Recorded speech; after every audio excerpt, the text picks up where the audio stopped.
Hey friends, who's hungry? Is it good? If you've ever wanted to try making your own homemade jam, this basic strawberry jam recipe is the perfect place to start. First, place a metal spoon in the freezer. You'll find out why in a minute. In the meantime, pulse 6 cups of fresh or thawed strawberries in a blender or food processor. Pour the jam into a large stock pot.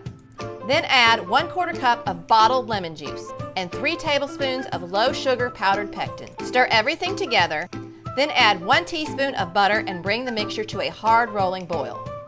Hard rolling boil means the liquid doesn't stop boiling when you stir it. Add 1½ cups of white sugar and stir to dissolve.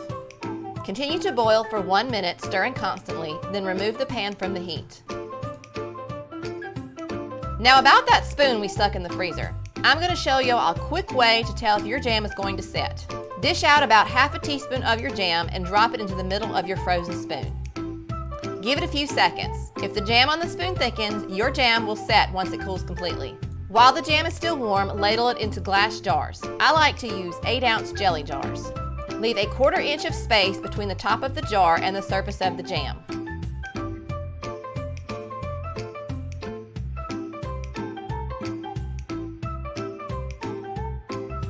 Wipe the rims of the jars with a damp cloth or paper towel.